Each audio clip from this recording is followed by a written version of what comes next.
Hey everybody, Taz from Critical Thinking Anarchist here, and what a what a week, what a week for Gen X. Um, first Malcolm Jamal Warner, Theo Huxtable dies because he drowned while swimming. He was only 54. He was less than 10 years older than me. Um, and then of course Ozzy earlier this week, and now Hulk Hogan passes away as a result of a heart attack. Um, I mean, this is literally probably about a third of my childhood. I mean, three giants in the entertainment industry, and I know people are like, "Well, Malcolm Jamal Warner wasn't, he wasn't even on the same caliber as Ozzy and Hulk." Like, you don't know how big. Like, if you were not there in the '80s and '90s, you do not know how big the Cosby Show was. I mean, not just I mean, for black people, I mean, it was a great family show, but the sad thing is the messages didn't translate to African Americans as well as it really should have, because the '90s kind of overshadowed it with you know um, Martin and a few others where they kind of like took the attitude instead of the good life lessons. I mean, even Fresh Prince was a good life lesson show, but I mean, it all started with Cosby Show. Cosby Show was incredibly massive. And if it wasn't for Bill's legal issues, you know, I think we would still be talking about the Cosby Show in a much better light today. If at all, we would still be talking about it now. Um, and then of course Ozzy, 50 years of music that you can't deny. Um, and again, his legal issues and his marital issues and whatever. I mean, quite honestly, when you talk about Hogan and Ozzy, it's honestly amazing they lived to be in their 70s. Um, you know, Hogan has been very upfront with it. Ozzy, I think, has been as well, about their various pasts and uses of illicit substances. We'll say, to keep it clean on YouTube here. Um, it really is just kind of amazing that they were able to come out of it as long as they did. And both of them could have easily passed away in the '80s and '90s, and I mean, both would have been. I mean, don't get me wrong, both would have been remembered as giants for their time, but considering they had the extra 30 years, going beyond the '90s, the extra 30 years, they went from celebrity status to immortality, or at least semi-immortality. I mean, the both of them are going to be talked about for very likely decades, and quite possibly beyond. Um, and that's where people don't quite say that about Malcolm Jamal Warner, is that he's not on the same thing, not on the same plane as far as that goes. But again, that's not his fault.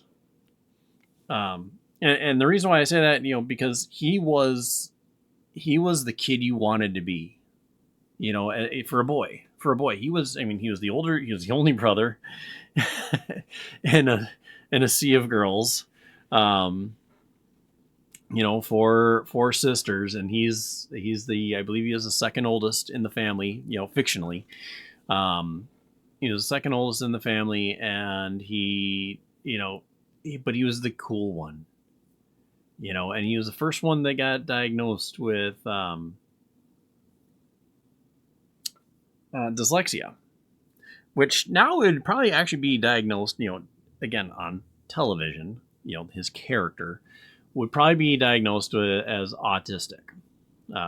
That's probably how it would go. But I mean, he had dyslexia, and he overcame his dyslexia, um, became an incredibly good role model on the show and in life. You know, from the few stories that I've read and heard, he was very much he very much embodied the character that he played. He was an incredibly warm person. I hope he was. I really do. An incredibly warm person, kind to a fault, and generous. I honestly hope and believe that he really was that way. You know, it's not often that you hear that from a lot of celebrities. Ozzy, my boss at Spencer's, actually got to meet him once. He came in one day, um, in Southdale Mall in Minnesota, and he and Sharon came in and, you know, asked her for a candy bar. And of course, Ozzy, if you know anything about Ozzy, you know, when you hear him sing, it's clear, it's incredible, it's amazing. And then you hear him talk, it's like, you know, you can. It's hard to understand because his accent is so heavy, and his speech is stuttered. And so he kind of did that, and my boss was like, "Wait, what did you say?" And Sharon, you know, said he's looking for a candy bar, and of course Spencer's, at that time at least, didn't carry any candy bars, and so she said, "Oh, I'm sorry, we don't carry those. You know, try this other store." And you know, they left, said thank you, and um, you know, very polite, you know, and she didn't ask for any autographs or anything like that. She just kept it cool. But again, that's kind of one of those like great, amazing stories. And again, Ozzy is another one of those who, from all accounts, um, personally, apparently he was very shy. Personally, he was, but you know, very nice, very wonderful.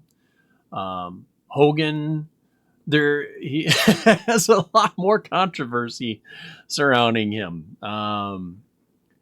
When he was Hogan, you know, when he was doing signings, when he was doing whatever, you know, signings, when he was in the ring, when he was near the ring, whatever, when he was Hulk Hogan, um, man, he embodied that character, you know, by all accounts. And I'm sure you've all seen the video of the little boy walking into the autograph signing, and it was just posted again on Twitter today. And you know, I, being a dad myself, you know, and having a kid about that kid's age, you know, kind of gets you a little misty eyed, right? You know, the kid comes in and he's like, "What are you gonna do, brother?" And you know, and Hogan goes along and they're like, "You know, what you gonna do, brother?" And I mean, as I replied to that particular post, I'm just sitting there like, man, the fact that, and this is probably 10, 15 years ago. So I think Hogan was right around late 50s, right around 60, 61, 62, somewhere around there.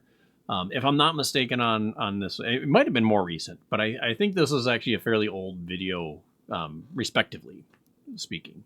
But again, just the fact that he had so much experience as the character Hulk Hogan, that he, you know, you know, he's met people over the years. You know, every time, you know, it's like, oh, here we go again. You know, I mean, a lot of the celebrities, especially now, be like, yeah, here we go again. What you gonna do, brother? Right? What you gonna do? You know, say the phrase, Bart. Say the phrase. But I mean, he got off on it. I don't know if he got off on it. He enjoyed it. He loved it. That was who he was. That was his thing. Um, and again, to stay in character for that little boy. And again, you know, he's done that to a million other fans. You know, he's in character for the fans. And whatever his personal life may have brought, whatever he did in his personal life, you know, what other wrestlers thought of him professionally, you know, whatever anyone thinks of him, there's a couple things you can't deny. One, when he was that character, anybody who met him lit up. Anybody who met him lit up. It doesn't matter. I don't care if you loved him, you hated him, you know, especially if you hated him. You know, when he was Hulk Hogan, you know, and I knew a couple guys. Well, I didn't know them personally, but you know, I'd been around guys when we'd go to, you go to a wrestling event or you go to some other event, and they do, oh yeah, kind of the mocking thing or whatever. It's like, yeah, it's one thing to be 15, 20 feet away and mock. You're like, yeah, whatever. But just like everybody else, just like everybody else, if you stood next to the man and he said, how you doing, brother? Thanks for coming here. You would be giddy as a kid. You would instantly turn 5 years old. He would be that giant that you always saw in the ring, towering over you, and you'd be like, hi, it's Hulk Hogan. It's Hulk Hogan. You would, because he embodied the character when he was in character. And professionally, again, a lot of people had problems with him professionally. And, the one thing he did, he always looked out for himself first and the business second. But because he did that, because he understood that, one, wrestlers today have way more rights than they did back when he started out. Because you didn't, it was considered you didn't own your character. You couldn't, a lot of the guys couldn't travel from territory to territory and take their character with them. Some could, as long as you went to a completely different territory that didn't compete with the territory that character was from. But a lot of times you had to start over with a whole new character and a whole new gimmick because that territory owned it, because they gave it to you. So Hogan was one of the big ones that implemented that change, where you took the character with you. If you invented it, if you were part of inventing it, at any rate. The other thing is, again, he may have looked out for himself first, but a lot of guys made a lot of men and women. A lot of men and women made a lot more money as a result, because he, one, put professional wrestling on the map in a way that it had never been before. Vince McMahon maybe could have done it without him, but it never would have been what it became without Hulk Hogan. I mean, it wouldn't be the multi-$100 billion business that it has since garnered. And so a lot of people have made a lot more money because, I mean, guys, people were making 100, maybe 200 a week back then. Back when he started out. When it was just the territories, you were lucky to pay for rent. You were lucky to pay for food. I mean, you literally did it because you loved it. And even when it started becoming bigger, Vince McMahon wasn't paying people, 100,000, 50, 500,000, $250,000, a million, whatever. He wasn't paying anybody anywhere near that. You were getting somewhere between $20,000 and $50,000 a year. $50,000 was really on the high end.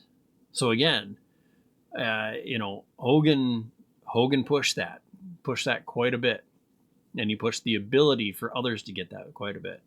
So all three of these guys, like I said, it's probably a full third of my childhood just in these three, between professional wrestling. I mean, when I was growing up, I grew up in Minnesota, so I mean, I saw Hulk Hogan before he went to the WWF. I saw him in Vern Gagne's All-Star Wrestling on TV, and we even went to a house show, and I don't remember if it was WWF. I think it was, but it might have been before that. It might have been before that. It might have been before he moved to the WWF one of the times. So it might have been early Hulk Hogan. Either way, it was early Hulk Hogan, but I don't remember how early. Ozzy, of course, like I said, 40, somewhere between 40 and 50 years of music. That's a giant piece of my life. Both of those guys alone are giant pieces of my life. And then, of course, Theo Huxtable, I mean, that was weekly for almost 10 years. You sat down with your family and you watched the Cosby Show every time it was on. So yeah, sad day, especially for Gen X, especially. Um, but let me know what you guys think in the comments below. You love them. You got any memories? Do you hate them? um, but anyway, let me know. Please like, share, subscribe, all that fun stuff. I will see you in the next one. Bye for now.